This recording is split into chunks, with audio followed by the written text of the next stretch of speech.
Hello, everyone. I'm Laura Sheehan, and this is an empowering perspective, an inspiring interview to ignite your inner spark.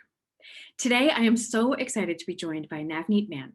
Navneet is a life and success coach who helps lawyers, leaders, and high achievers reduce stress and reach higher levels of success and fulfillment with ease. Having spent over a decade on high-level careers across various fields such as law, marketing, business advising, and entrepreneurship, Nav has seen and experienced it all. Her unique background and experience helps her connect with her clients in order to help facilitate lasting change and growth. Navneet uses a unique methodology to help her clients overcome overwhelm, reduce stress, and create more time for what matters most: family, fitness, and freedom. Using neuroscience-based techniques, she works with the conscious and subconscious mind to create deep shifts and sustainable results. Nav is passionate about shifting the paradigm that all success must come from hard work. She's all about making things easy and creating more alignment in order to reach the highest levels of success and fulfillment. Nav, welcome. Thank you. I'm so excited. I am so excited you could join. And I'm going to tell everybody about how we met in just a minute here, because I think that is a really fun story. But really here in your bio, I want to just jump right into this very, common misperception that we have that success has to be hard, and that the only path to something that is really fulfilling means that you've had to struggle along the way. And you, in your coaching, talk about how you can actually do that with ease. How is that possible? I love this question because it's such a normal paradigm that we have in society. We are told from a very young age, make sure you work hard, make sure you have all your ducks in a row, and you have to push, push, push. We hear things like, if it was easy, everybody would do it, right? So from a very young age, we start to associate hard with success. And that just really creates this mental belief that anything that's hard is worth it.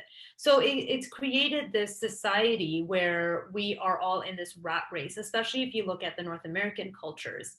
It's all about the harder you work, the longer you work, evenings, weekends, not having a life for the price of success. And I am shifting that completely because I realized after burning out myself as a lawyer, which I'm sure we'll talk about, is that it doesn't have to be that way. So really what makes it easier is when you're in better alignment with yourself, when you have more context on what it is that you want, and you redefine what success means to you. So there's different ways of being able to achieve high levels of success and happiness while making things easier because you are in alignment with yourself and not somebody else's idea of success. So we're lucky to live in this world, right? Where there's so many unique careers that are coming up. No longer is success just for the doctors, lawyers, and engineers. There is a whole slew of people that are doing all sorts of different things. So that's where I come in, is shifting that paradigm. And it doesn't mean that you can't have success while being a doctor, lawyer, engineer, et cetera, but you can actually find pockets of happiness within that. And I am living proof of it. So I help other people do that as well. Which is so awesome. And now, so I'll jump right in then to how we met each other. And I think that we honestly have three things in common. Of course, our coaching, the fact that we are, or in my case, have been lawyers, and our love of bright colors. I'll just throw that one. Yes, that's so true. Yes. I love that. Love bright colors. But when we're talking about those first two things that we have in common, the coaching and working in the legal field, I realized at some point that I needed to actually break away from my identity as a lawyer in order to move myself forward professionally, and that I had to let go of that title and that identity, at least temporarily, in order to allow myself the freedom and the flexibility to embrace the role of coach and career strategist. And I think we're on the cusp of that. And instead of leaving altogether, recognize this need within the legal community to help other lawyers live their best lives. I would love for you to tell everybody about how you came to that realization, and then the steps that you took to act on filling that need. Yeah. So I became a lawyer after I had already had other careers and had a lot of experience working professionally. I became a lawyer to help other people. It was really to make a bigger impact, to be of service, thinking that I was going to, be the next big thing in human rights or whatever it is. It's this deeper desire to help other people and have a more purposeful career. Quickly after getting into law, I realized that the system was so broken, very bureaucratic, very, very stress driven, high pressure. People that work the hardest and drive themselves into the ground are rewarded. But really, if you are breaking down the amount of hours you're working and your salary, and or fee split, whatever your pay arrangement is, you break that down by the hour, you actually are not doing much better than the next guy. You don't have, like, it might look like you're making a lot of money, but you're working a lot longer and with a lot more stress. So you're taking it home, so to speak, right? And I was doing that. I was checking my emails at 10 or 11 p.m., getting stressed. I was in so much anxiety and under so much pressure that I wouldn't sleep. I was waking up with anxiety. I was waking up just hating my life. And I still had this mountain of student loan debt that I had to pay. I felt like I owed it to myself to keep struggling because, I'm told hard work takes time. Hard work is success and all of these things. So eventually, all of that pressure became too much. I started experiencing some very serious mental health issues. I started experiencing physical health issues, was rushed to the emergency and had to have my heart checked. It was just very scary. Yeah, and being a young lawyer, I had no idea because here I was thinking I was going to change the world, all bright-eyed, and now I'm going through this. I didn't even know what it really was. I was breaking down. It was affecting my relationships. It was affecting my personality. I was becoming bitter. I didn't even want to be around myself. So I burnt out and I actually quit cold turkey. I quit without having any kind of plan, any kind of backup. And I was only a couple of years into my practice at that time. When I quit, I found coaching kind of by accident. I was watching YouTube videos and just kind of understanding what else I could do. I think that's where I came across your TED Talk. Like really, really just understanding what else was out there for me. And then I found this concept called coaching, and I was like, what is this? And I had only really understood people on stages, raw motivation. Um, but kind of getting into this world, I realized this is how I need to help people. There is a big need for professionals that are highly educated and trained and have spent their entire lives, sometimes their life savings, in order to become that person. And it's so intermingled in their identity that they don't necessarily feel like they have options, but they need help in order to alleviate some of the high stress and find different ways. So that's kind of how my journey started, is getting certified as a life coach and understanding the nuances of how to help this group of people, which I was so intimately involved in. And I, at the time, ended up going back to law because I wasn't ready to let go of that identity. So I immersed myself back in there and learned different ways to balance my success, but also having the life that I wanted. So I really, really decided to prioritize that, which is what led me to creating the coaching practice I have now while still sustaining a legal practice. It's incredible. And so tell us a little bit about your methodology. It draws on both the conscious and subconscious mind. And I imagine that working with lawyers, having done it myself, is not the easiest thing to do, to both convince them that they need and can have this paradigm shift, and then to talk them through a methodology that will allow them to take a step back, breathe, and be able to be more present to themselves and the other people in their lives. So how did you set up that methodology? And then how do you convey that great, powerful tool to your clients? I'm so happy you asked me this. This is my favorite thing. So it's been a lot of years of trial and error. It's been me going through a certification program, taking tons of different coaching programs and understanding what works and what doesn't. So I've got this huge knowledge bank of these techniques and tools. And what I realized, although it's second nature for me to work on myself and really do the internal stuff, it really isn't for a lot of professionals, because a lot of professionals, most are really left-brained and logical, and just want the ABCs of how to do the next thing. What I realized in this industry, for lawyers and beyond, anybody that's kind of in the space of coaching, personal development, they really work on the external pieces, right? So they work on what makes sense to their clients. So if you're working with a lawyer who's very left brained, you might work with them on goal setting techniques, on time management and efficiency techniques and things like that.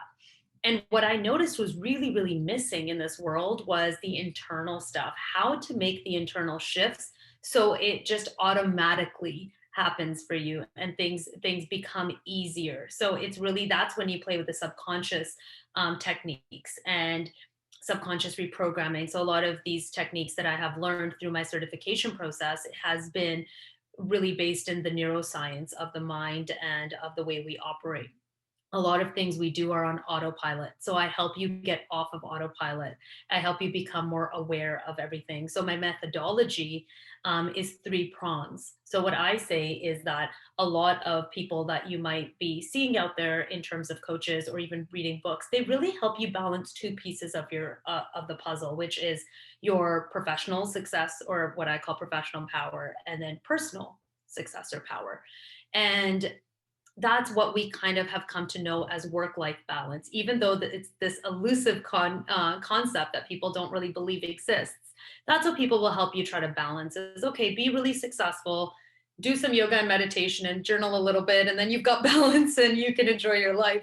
And that's all fine and dandy. But what I'm saying is, if you don't have the identity, the habits, and the actual subconscious awareness to be able to operate on that level, you will not be able to have that balance that you want. So the third pillar for me is the subconscious success, which is actually the underpinning of everything I do. So my methodology essentially becomes what, instead of success, I call it power, because it really is your power and you get to define it the way you want. So it's your personal power meets professional power meets subconscious power.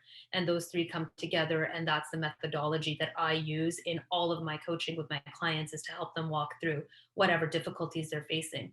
So for some people, it may be being able to create more balance in their lives. For some people, it is being able to be more fulfilled or reduce stress, or a combination of those things. But what I noticed is that these were themes that were going across many people that were reaching out to me. They're facing burnout. They're not feeling fulfilled. They're feeling like they're enslaved to their career, because now it's become so entangled with their identity and they're not really sure who they are without it, right? So that's the methodology that I'm so excited about, and we'll touch on that in a little bit here as well as. But it's really a game changer. Like, nobody else in this industry is doing it that way. It is so unique to the way I coach and what I teach and guide people through, and I'm just so excited about it. It's awesome. Well, your energy is absolutely contagious, and I think it's an essential component, I'm sure, of how you attract those clients and get them past those fear blocks, if you will, of taking down some of those walls and really getting into those deep conversations. And I mean, lawyers, I think, as a group, sweeping generalization, but come across as very fearless people that are strong and always have the right word at the tip of their tongue and are able to deliver that jibe right when it needs to be sent in. Yeah, exactly. But I think that also feeds into our fear of failure and being seen for the people that we are underneath that title. How do you get them to be vulnerable and to take that step back, that deep breath? I just did it myself. I was thinking about it. To go from Yeah. tense and on and ready for a fight at any minute, to, all right, let's dial it down a little bit. Let's be present in the moment and connect with the people who are in front of you right now? How do you take them from this high stress, anxiety filled mode down into a place where they are calm enough to really start taking a step back, think about ease and slowing it down a bit? Yep. So one of the things I think is really important to highlight is that typically in these careers, we don't have a lot of space to discuss those personal things or be vulnerable or to open up. It's seen as a weakness, right? So vulnerability is so tied into weakness, and you don't want to talk about the things that are bothering you. So fear is oftentimes also shielding any kind of vulnerability or weakness that one person may feel. So giving them the space to be able to open up, knowing a lot of times they resonate with my story. It's, I'm opened up about this. So whereas a lot of people won't, I share pictures of me being burnt out. I share pictures of all the stories about my hardships. And that's not to it's not for any reason but to connect with other people and to show them that they're not alone. So I think that rapport and that connection is extremely important to help people open up, to help them see that they are in fact not alone and that there's a better way. So that's one piece of it, I think, from the onset when people are kind of seeing it from the outside. um, of course, confidentiality is really really important in this world as well, and to show them like it's okay to open up because this stays right here. So that's more of the practical side. The way I help them really connect and open up and be present in their life, like I like to say, I want to be the last lawyer, the last coach you ever hire, because I want to give you the techniques and the tools that you need to propel from here. Right. So you're not depending on anybody to help you forever. You are gathering all of those tools yourself. So one of the things that's really really important in my work is I do a deep dive on people's core values. So that really helps us understand who they are, why they do what they do, why they became a lawyer or whatever profession that they're in. It helps them understand because a lot of times they haven't seen themselves through that lens. So we start to shift the perspectives, right? We really start to look at things from different angles for them to understand themselves. And once they do, and they see themselves, for instance, in a role as, putting away the lawyer identity for a second and viewing themselves as a mother, as a partner, as a friend, and in different identities in their life and different roles that they play, it helps them see what is needed to excel in that role. So whereas my clients can't, stop checking their emails when they're with their kids, when we start working together and showing them one of their highest values might be their family, or it might be love, and belonging. So why are let's then make some goals around enhancing those other values as well, and not just the success value, not just the money or wealth value. So it's this balance. But what I find is people that are in these professions have spent their entire lives just racing towards the goal, and once they get there, it's kind of like, now what? Now what do I do? Now I've gotten all the success, I have the corner office, I have the car, check check check, but I don't feel good inside. It's because nobody's ever encouraged them to do anything beneath the surface. So that's why I say I kind of harness the conscious and the subconscious to be able to create lasting fulfillment, sustainable success. Um, because otherwise, what we're noticing is that people are burning out. No longer are we in this world where people are working for the same law firm for 30 years and working till they're 70 or 80 years old. Like things are shifting, and people are starting to prioritize themselves, their mental well-being, their wellness, their happiness more. And that's part of the paradigm shift as well. So many great tidbits in that last answer. And my mind is kind of spinning with all the things that I want to bring up here. One is just that definition of success, right? And how that has really transformed from the, I'd say, outdated definition of money or salary or tangible things to Mhm. relationships, and making sure that relationships are kept nurtured and moving forward. And two things that just came up for me as you were talking through. One, I did an executive MBA program a few years ago, and one of the first questions that they asked was, how do you define success? And most people, and I think it was followed right after the question of what are your core values, and how a lot of people say that their core values are family and relationships, but then their definition of success is not in alignment with their core values, which, like you just Absolutely. said, then completely sets them up for failure. Because if their core values are not in alignment with what their definition of success is, you're never going to feel fulfilled. And then the other thing that just popped up was that, and I'll have to find the source, but I just read an article earlier this week about a study that was conducted on longevity and the top factors that you can implement in your life to make sure that you live the longest possible life that you can. Number one factor above things like quitting smoking, not drinking, eating a healthy diet, exercise, all those things. Number one on that list was maintaining an active social network. And it doesn't necessarily mean being in a committed relationship, but having regular interactions with people Yeah. outside of just your own little bubble. And that all that you just said really reinforces that it's not just the job, it's the relationships that are so important. Yes. And in work, so often it's so hard to turn off and to keep those clear boundaries between your work and your personal life. And in one of our previous conversations, Nav, you noted that a lot of your clients, when you ask them, what do you want most? They say more time in the day. Yeah. And you've got a great response to that. How do you talk to them about that perceived need that they think that they have? Well, mostly I find it really interesting because more time in a day, I'm always curious what they would do with that time. And usually it's something to do with work because they can't get enough work done, which just shows me a lot about, the way they're perceiving this mountain of work that they have as well. And it comes down to efficiency and time management. A lot of them are just not, I don't want to say organized, but they don't know how to turn off. So they think that more time in a day is just going to allow them to do more work. And what they often say is, I want to work less, make more. And the Mm, way I say it is, of course, that's possible. You just have to work smarter. So it's being able to know yourself at this intimate level, and a part of that is knowing your core values, like you mentioned, knowing your own definition of success, and being able to move forward in that with that lens. But a lot of people don't have that, so they think it's the amount of hours that I spend working, but really it's when we connect with why we're doing something and why something matters to us.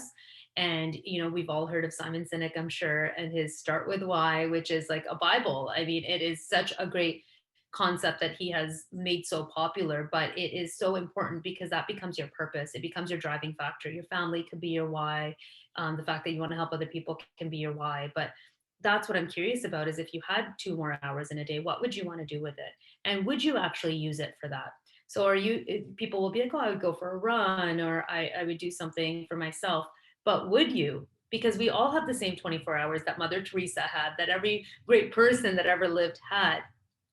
The way we utilize our time is up to us. And the way I see it is that we have two commodities in life.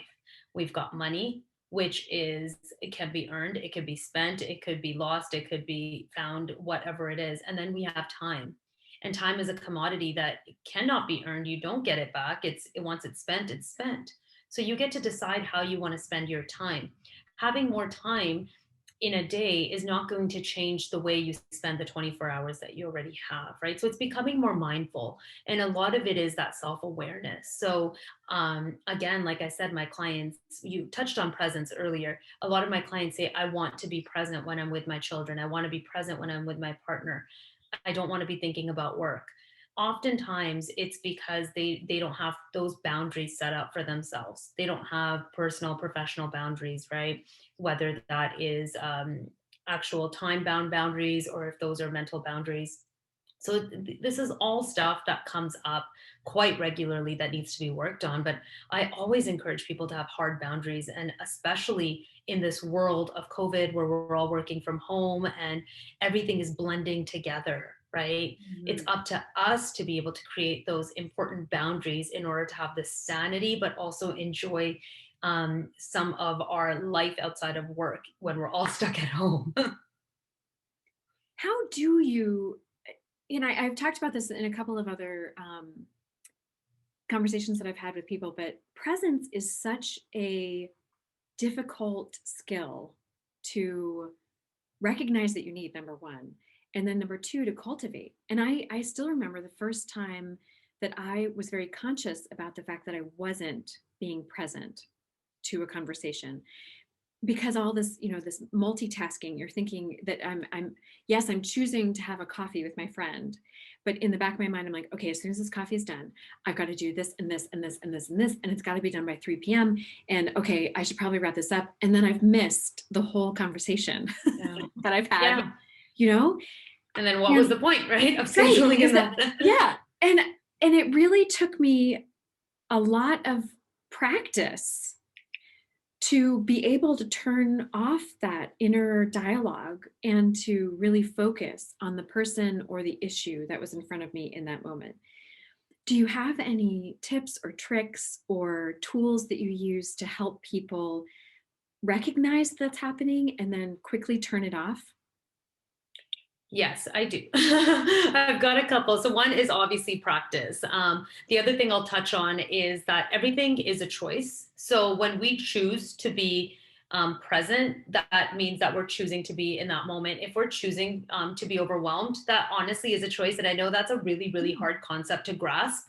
That's something that once you become more self-aware, you really do understand that overwhelm is a choice and stress is a choice, and just like happiness is a choice. So that's something that is much deeper than probably we can go into today, but that's a really, really, really big and important factor. And once you really grasp that, I think everything changes for you.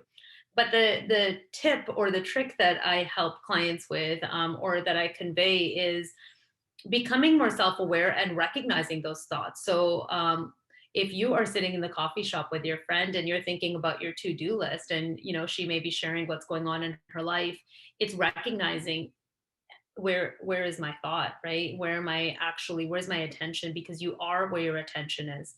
And then what I really like doing is this pattern interrupt, where I would literally just go, Nav, stop it, stop that thought, and then come back to the present moment. And like you said, it's about practice. So the more you do that and become aware that your attention is flowing elsewhere and is not in the present moment, the more you can keep bringing it back.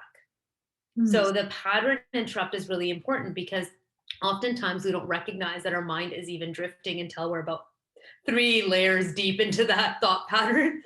And or the same thing works for overwhelm. I call it the negative thought spiral. Is you're kind of going down this thought spiral, you don't even recognize it until you start getting overwhelmed, and then you're like, wait a second, what's happening? I was supposed to be working on this project, and now I'm thinking about how I'm an absolute failure, or like something ridiculous.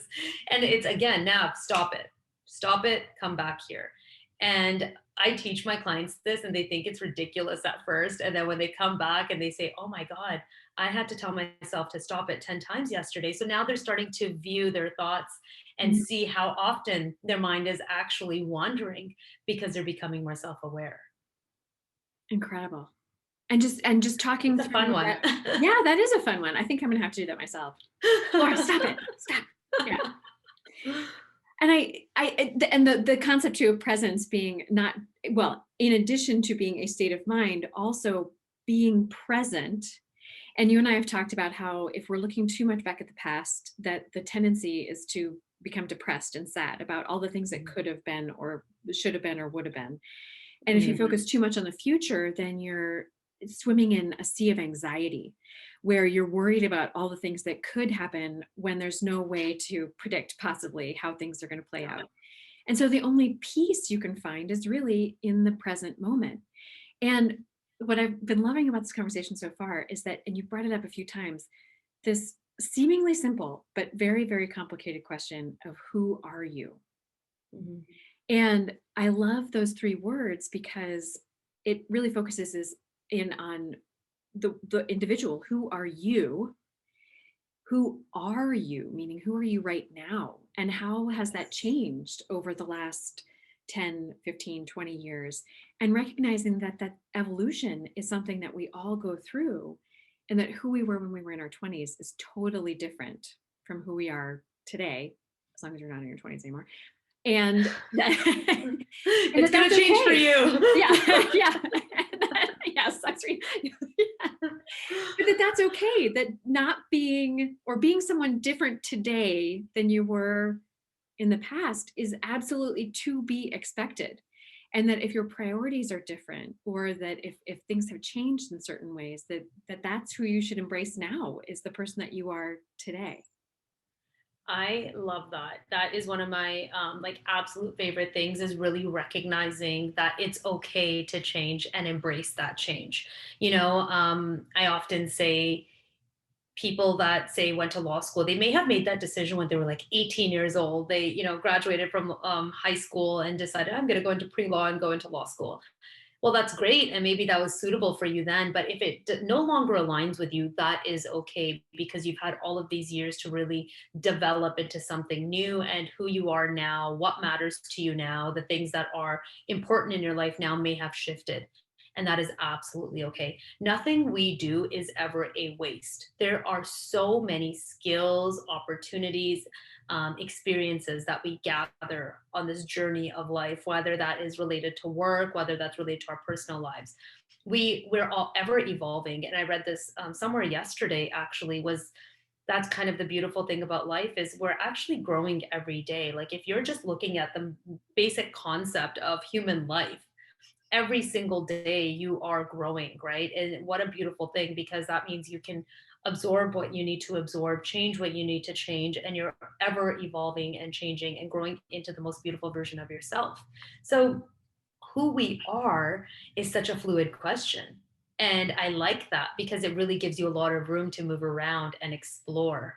And I've done that. I mean, even in the last few years, right? Like I'm a lawyer, I'm a coach, I'm working with these people, I'm working with those people. And I shifted and changed until I settle into something that I knew was aligned with my definition of success, my core values, my deeper why. That why is almost like your North Star, right? That's your guiding star, where you're like, this is why I do what I do. This is why I wake up every day. And it does not need to be directly linked to your career. It can be anything. It's the way you show up. It's the energy that you have. It's the way you treat other people. It's, like your contribution to this world, to society. So I think that really helps keep things into perspective. And we don't need to know the how. We don't need to know how we're going to get anywhere. We just need to know why it's important to us and what we want in this life. And everything else works itself out, as long as we are staying committed to that and we're staying aligned. Do you find with your client base that they change careers often, or do they end up more often than not staying in their role, but changing certain aspects of that role to make it more fulfilling? Which one happens more? You know what? Right now, it's been more of a split, I'd say. So some people have changed careers. I think what brought them to coaching was the fact that they were feeling quite stuck and not sure what was next for them. So they were able to explore who they are and what's important to them through the process. They were able to learn the tools to help manage all of the things that were coming up, and then to plan for the future. And that's something we do together as well. So a few of them were lawyers did end up actually changing careers. A couple of them, and I don't just work with lawyers, just to be clear, I work with, that's why I say lawyers, leaders, and high achievers, because there's people from different walks of life that have similar experiences. So I've worked with people that have been in media, people that have been like executives, and oftentimes they'll shift just within their own company what it is that they do or how they do it, right? So if they're people that were inclined to carrying more stress, they learn better boundaries and management, because they align with what matters to them. The reason I bring up the word alignment quite a bit, even though I know it could be kind of a fluffy word, is that it's so important to understand when we are in friction with something in life and something is feeling very, very difficult, it's normally because it's adverse to your core beliefs or your core strengths as a person. And there's just this friction. So how do we deal with that? You don't just keep pushing, that doesn't make it go away. So it's being able to learn those tools as well. So I'd say, yeah, about 50% it has been so far. The clients I'm working with right now, I'm not sure where the coaching will take them, but I know their intention at this point is not necessarily to leave their careers. So it's more just being able to learn all of the tools to create that fulfillment, and that balanced success that feels good. I actually just read another story about, I have to find all these sources. I read all these things and I don't write Yeah. down where I'm reading them. I would love these sources. Yeah. So that there's this great article, and the title, of course, caught my eye because the title was something like, I used to go to work at 6:45 and now I don't show up to the office until at least 9. And I was like, I'm totally reading that. What is going on with this person that she used to show up so early? Because that's also the pressure, right? Is to start your day as soon as possible, Mm, get to the office, be the first one who's there, and then plow through whatever work, stay late oftentimes, etc. Well, so this woman, who I think actually is just coincidentally is a lawyer, said that when she began her career, she would show up to the office by 6, 7 o'clock in the morning so that she could be the first one in, get a jump start on the day, and really dive into her work. And she was facing, like you talked about, burnout and feeling angry about the fact that she wasn't able to take care of herself well. And then she had kids, and that also played into her stress level and feeling as though she wasn't being present as a parent, wasn't playing the role that she wanted to in her children's lives. And so she restructured her day so that she gets up, I mean, pretty early, let's say 4:30 or 5 in the morning. She works out, takes care of herself, then comes back, gets herself ready, gets her kids ready, gets everybody the breakfast that she wants to make sure that they are getting before they head out to their day, takes her kids to school, drops them off, and then takes the train or the bus or whatever it is to her mhm. office, which is there's a commute time built in there too. So some lost time, really. And when she gets to work, she is ready, feeling awesome, and can really put in her best at the office because she's already done the things that she needed to do to fill up her own cup so that then she Yes. could have that energy to give to her clients and to her work. And I thought, this is fantastic. Number one, that people are thinking about this and taking care of themselves. And also that offices are being understanding about that. So I'm curious to know about how, when you are talking to your clients about how they can restructure their lives or their days to do a better job of living in alignment with their core values and the things that are important to themselves. Of course, there are other people that those shifts impact, whether it's their own families or their coworkers or colleagues. How do you help people get other people on board for the shifts that they are making in their lives? I think oftentimes it is about communication. It's about recognizing what is important to you and being able to be bold and confident in yourself enough to be able to relay that, right? Because people don't know what you need until you tell them. Yet we are living in this fallacy that everyone should just assume that, you know, we assume that they know what we need, and that's not true. So if you have discovered that I need to spend time with my kids in the morning, or I need my husband or wife to be able to take the kids to work or to school so I can go to work, whatever it is, that it's so important to communicate that. One of the questions I often ask in the beginning of my coaching relationship with folks is, who else does this work impact? So Mm. we're working together and that's amazing, but who else will be impacted by this? Oftentimes things like, just like you stated, it's children, it's your partner, it might be your parents, it might be your coworkers.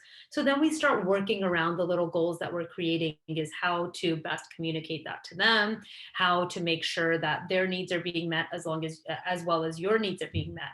So it is this balancing act as well, and it is about openness and honoring what you need, and that's where the boundaries come into play. So it never looks the same for everybody. But you touched on the fact that this person woke up really early or felt like she had to get to work really early, because that's another thing that's embedded in society, is like the 5 a.m. club. We must all wake up at 5 to be productive and have an hour-long workout in the morning and do this and do that. And by 8 a.m., we've already accomplished so much, and now we can jump into our work. And That's just not practical for everybody, and not everybody's mind, body, and energy works in that way. And we have to honor that and not feel bad about it. I'm the type of person, I can work until 1 a.m. and I'm feeling great. Like that's where I get my energy. I am not a morning person. So I struggle, even if I get up early or go to bed early, I struggle to get up in the morning and be fully functional. So but I've recognized that about myself. And I used to see it as a weakness, as an impediment being in the legal world, because same thing, I was trying to get in at 7:30, 8 o'clock, right? And then I just realized, nope, I don't need to do that because that's not when I am at my best. So it's also being able to recognize the things that you need, the way you work, and communicate that to other people. And one thing I was going to say is like one of my clients just needs a few minutes to separate work and home life. So what I suggested was, why don't you take a couple of minutes in the car when you drive to work and you're parked there before you go into the office, take a couple of minutes to ground yourself, right? Like just connect with what's important to you, ground yourself, create that buffer between those two worlds. 2 minutes, 5 minutes for yourself, because he said he doesn't have the time to meditate or do this or do that. So let's start creating those little pockets that you need for your own personal, I guess, growth, your own personal development, your wellness, essentially. So it's being able to work with what you need, and it's never one size fits all. Absolutely. I love that image too of taking those few minutes in your car. I mean, that's a quiet space, personal, protected from other people that might interrupt your thoughts or your feeling of overwhelm. And probably doing it on the other end too, going home from work and then taking a few Exactly. minutes in the car before Yeah. diving into, yeah, and Yeah, it's like letting that a couple go. of minutes. Yeah, Exactly. That's exactly what we talked about. yeah, that shift time to give yourself that permission to transition from one part of your life into the other and to be able to do that effectively. Wow, what power in your great word. Yeah. And Yeah. then you're not really blending so much. You're not really bringing work home, and being stressed out around your children or your family, and you're not really taking your family life to work and treating people differently. So it gives you a couple of minutes to reset and just be grounded and present again with where you need to be, right? And that's when we function at our most optimal levels, is when we are in that moment doing what we need to be doing, especially in a world where we're overstimulated and there's so many things trying to fight for our attention all the time. It's important to be the one that stays in their power and stays in their control as well. And it's so difficult to get to know yourself well enough to be your best and to bring your best to the other people in your life. You were saying that you have a program coming up, though, that might help people do just this. So tell us all about this program. I am so excited about this program. So, my methodology was created for this new program. So, it's a secret right now. I'm not sharing too many details, but of course, Laura, for your audience, I would love, love, love to share this. So, it is going to be a 12-week coaching program with yours truly. And I am going to be walking my clients through, guiding them through some of the principles. So, it's kind of theory meets coaching, some of the principles that we've talked about today: personal responsibility, choice, building better habits, your values, and setting goals around what each person needs. So it's going to be so much fun. I am bringing so much great content into this. It's basically a combination of the work that I have done that has created the biggest results and shifts for myself and my clients. And I usually only do one-on-one work, but there's been a lot of conversations that I've had with people where they want more. So we're creating a group coaching program. We're going to be launching in April, and it's going to have, like I said, a combination of learning, worksheets, a community factor so people know that they're not alone, we're supporting one another, and then group coaching calls with myself. So if anybody is interested in that, I would love, love, love to share more details and give you a special little promo. You can feel free to email me at info@navneetmann.com, which I'm sure Laura will share with you.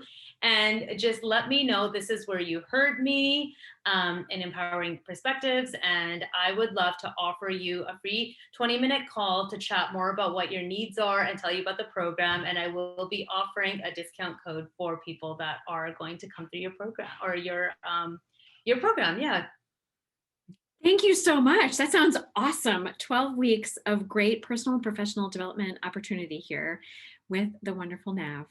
Nav, any last thoughts, tips, resources that you want to share with this group before we end our wonderful conversation today?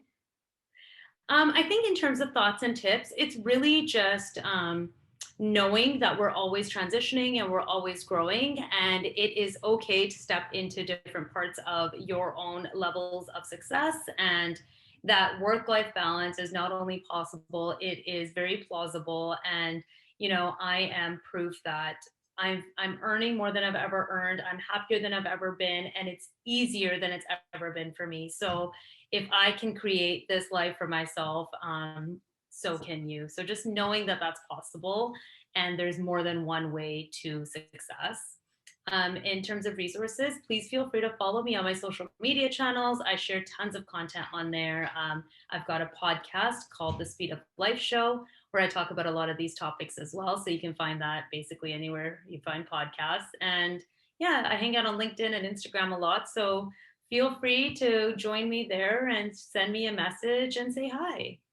And I love that title, The Speed of Life. So true. So true. Right? And leaving Yeah. everyone with this great question of who are you here and now, and how can you maximize who you are today to move yourself forward in the best way for tomorrow? So thank you again, Nav, for your time. I'm so happy to be connected with you and so grateful that I was able to introduce you to this great community. Thank you so much. I really, really appreciate it.